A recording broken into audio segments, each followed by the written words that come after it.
take the ins and the outs, because there's some apples to oranges comparisons here. If you're comparing apples to apples, what happened with your revenue growth? Yeah, thanks for having me on. It's great to be with you today. Yeah, it was a busy quarter because remember, we are on the one hand, I think accelerating the growth of our newest products we've launched. At the same time, Cialis, an old standby from Lilly, has gone off patent in the U.S., and that's a significant headwind, almost 5-point headwind on our growth for the quarter. So underlying growth for the business was 5% if we don't include the rate headwind, 7% on volume, and then again almost another 5% of growth if we take out Cialis. So we're pleased with the underlying performance of our newest products, which now make up almost 40% of the company.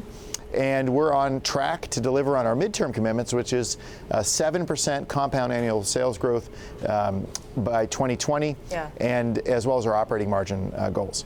One question I have is about price pressures, the idea that there has been so much focus on reducing drug prices, and you did see some pressures on Trulicity and Taltz, which both didn't seem to have the pricing power that people were expecting. What's your response to why that is and kind of what the outlook looks going forward?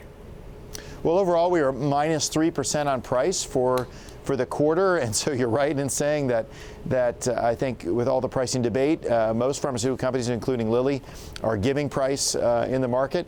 We're doing that for two reasons. One, to expand access for our newest brands. You mentioned Taltz. That's a priority for us, to increase the number of lives covered in the U.S. so more patients with psoriasis and psoriatic arthritis can get that medicine. We're also delivering more patient assistance programs than ever before, primarily on Humalog, our insulin, as well as on Taltz. So this is where the insurance system isn't working for patients.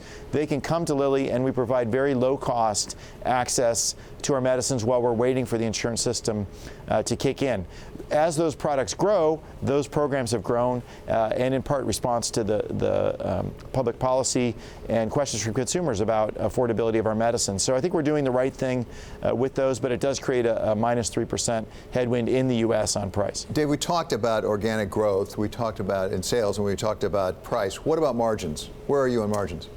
Yeah, we've committed to get to 31% in our pharma business next year. We're on track to do that. You can see that if you look at the sequential margin change over Q4, which was positive.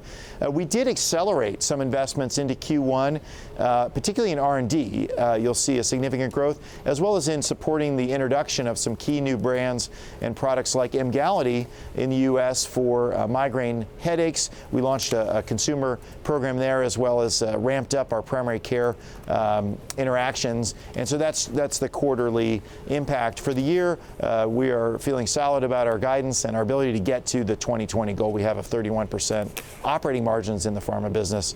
And overall, I think we're doing that while balancing investing in our long-term future, which we're very excited about. Dave, we now have about 20 candidates for the Democratic candidacy going into the 2020 election. I'm just wondering, ahead of that, given all the talk on reducing pharmaceutical drug prices, how are you positioning? What's the communication that you have with Washington, D.C. right now?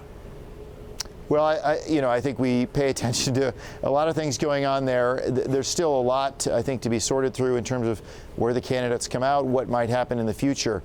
With the current administration, we're very focused on supporting their efforts to introduce this rebate pass-through rule in Part D, which is the senior drug program, and this rule would ask insurance companies to pass through the discounts they negotiate directly to patients at the point of sale. We think this is one of the most important things that could happen as early as January of next year. And then as we look at all the range of candidates and their views, I think it's safe to say we're still waiting for concrete proposals.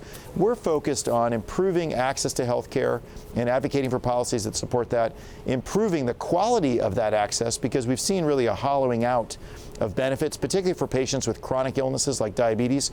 So consumers buy insurance, but they don't get the benefit. And then all the while supporting an environment that allows innovation to flourish. Because if we're going to allow for expansion of healthcare, we need a way to pay for it. And I think the history tells us innovation is the most efficient way to drive productivity in healthcare.